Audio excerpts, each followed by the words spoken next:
proud of you about right now, it was like awesome.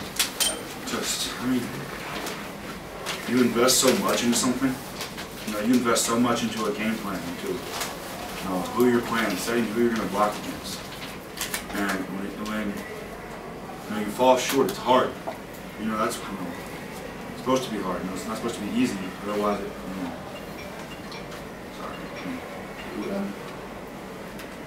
wouldn't be football. You know, it's supposed to be hard. And I mean, it's just tough. You know, it's just tough right now. I mean, very somber. You know, obviously, it's a tough loss. But learn from it. You know, you gotta be able to play all three phases. You know, that's part of it. You know, it's not always first defense; it's offense, team, and special teams. And you know, you can't. You know, you give them all the credit in the world. I mean, they're incredible, and that's the best teams on we play against all year. I mean, Nigel Bradley, linebacker, he's flying around, great linebackers. But when you spot them 10 points on special teams, you know, it's going to make it a difficult game. I mean, obviously, it was always a factor, the penalties. I mean, it was at first. You practiced it all week. You know, we have the speakers out there.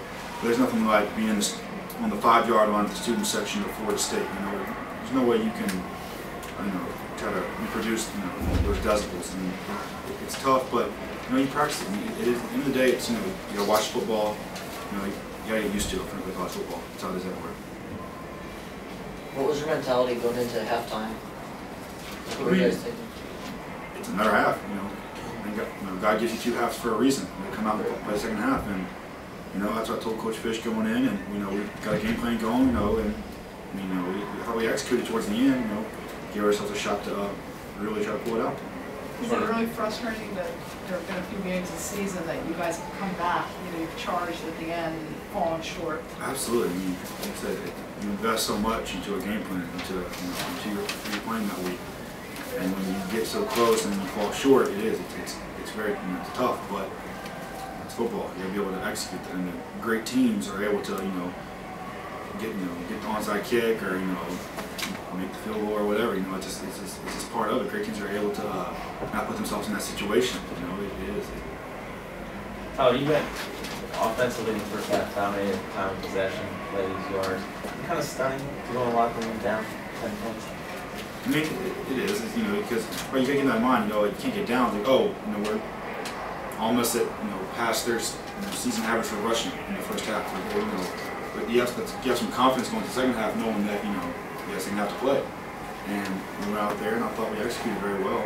But in the day, you can't have turnovers, you can't have penalties. That's football 101.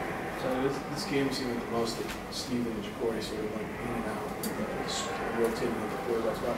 Did you disrupt the offense at all? Not at all. No, we practiced all week. I mean, they know their roles, and I thought they executed very well. I know Steven got some good yards on when he was in there. Made some big plays. And it is. You know your role, and you execute your role each week. Week in, week out. I guess some people will look at it and say Ja'Cory threw that pick. He was out of the game, I guess, the play before, and then came in, and maybe that disrupted the rhythm a little bit.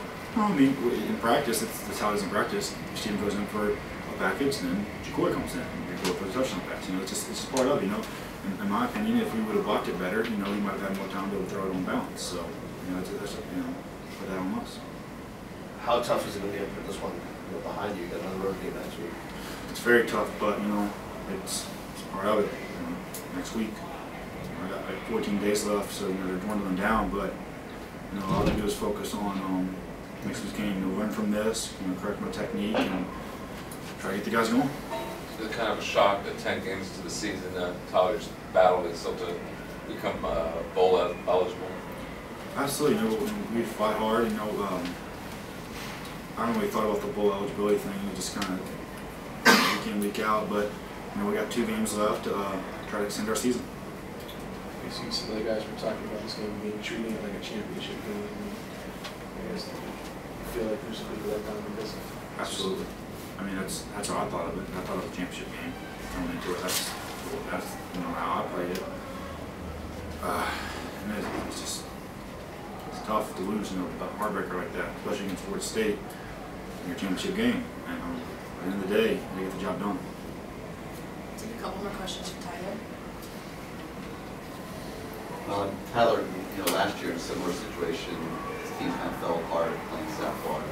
As a senior, did you kind of take it on yourself with the other seniors to keep these guys together and motivated so that you go to camp next week? Absolutely. I mean, I remember being a part of that last year. Trying to get guys to not fall apart, as you said. And yes, we got a big game coming up, a tough test here, and a great team. It's a great challenge. Yes. Scary. Yeah, very. Was he okay in the locker room afterward? I didn't see him, but he got up, which is very very fortunate. I saw the hit, I'm looking right now, field, and I saw it, and it's just like, oh my God, it's right. He's moving, and I wouldn't know his status, but he got up off the field and was walking. So I feel like that is a